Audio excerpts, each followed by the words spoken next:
On this episode of China Uncensored, China and the UN. Hi, welcome to China Uncensored. I'm your host, Chris Chappell. The United Nations, a bastion of international cooperation, a testament to the relentless drive of the human will towards the establishment of a better world for all. And it's thanks to the tireless efforts of NGOs, non-governmental organizations around the world who work with the UN, operating free from direct government control, that the agenda of world peace and human rights can be advanced. Take China. Now, you all know how I feel about the Chinese Communist Party, but NGOs are able to make a difference, even in China. Like the China Association for Preservation and Development of Tibetan Culture, for example. The Chinese regime's rule over Tibet has violated human rights and damaged Tibetan culture. Thank God there are NGOs like the China Association for Preservation and Development of Tibetan Culture, which do their best to, I imagine, develop and probably preserve Tibetan culture. Here's a picture of its headquarters. Oh wow, look at that. Are those black Audis? That NGO must be doing pretty well for itself if their employees can afford the same cars used by government officials.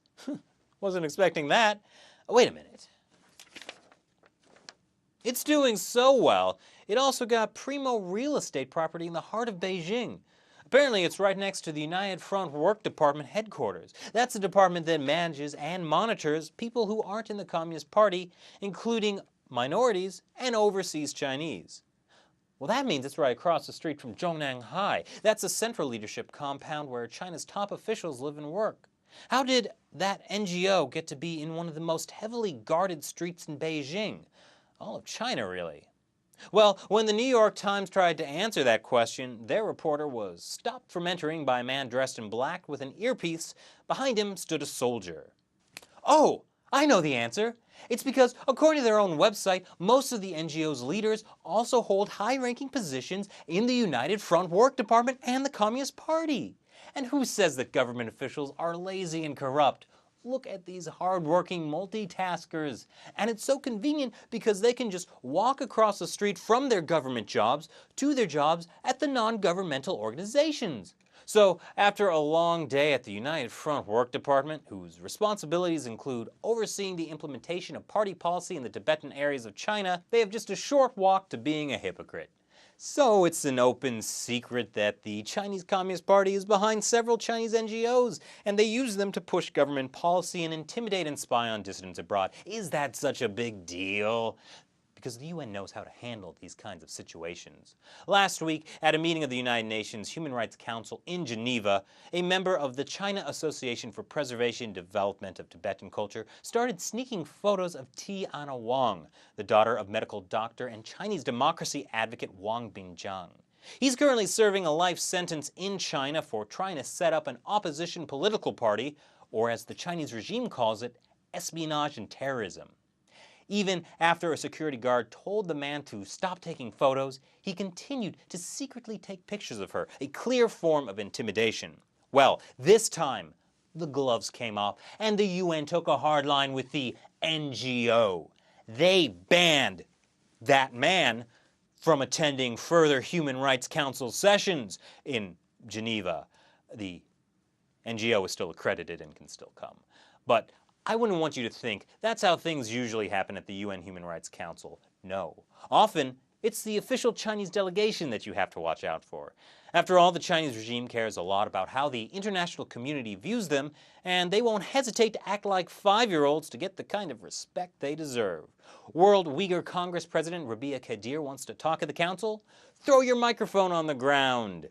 Someone tries to expose the persecution of Falun Gong? Can't have that. Keep shouting point of order for 10 minutes until people start to laugh at you. And don't forget to take some photos of the guy giving the speech. That shows everyone you're a winner. And as just happened last week, when the council wants to have a minute of silence to commemorate the death of Chinese activist Cao Chun-li, who died from medical neglect after 6 months of detention in China after attempting to go to human rights-related training sponsored by the UN, argue and refuse to allow it. So clearly, China is having a hard time understanding the concept of human rights. Not to worry, because just last November, a country was elected to the UN Human Rights Council that really gets and can communicate with China. That country is China. As a member of the Human Rights Council, China is sworn to uphold the highest standards in human rights. And I'm sure that China will make every effort to ensure that China starts improving their dismal human rights record. But China won't stop there. Just this January, China was elected to the executive board of the UNDP, and one of its main goals is building democratic societies. How long can China deny Chinese people democracy under pressure from China? I bet China will also really help out their fellow executive board member Iran with the Empower Women goal. Ah, the United Nations. I have every confidence in you. But just in case China ever fails to live up to the missions of the Human Rights and Democracy Building Councils, they'll have to deal with the scorn of the permanent members of the UN Security Council. And I know for a fact, China is nuts. Hey, Taiwan, remember when you were the China recognized by the UN to sit on the Security Council? Been a long time since 1971. So that's China's relations with the UN. Who else wants to weep with me?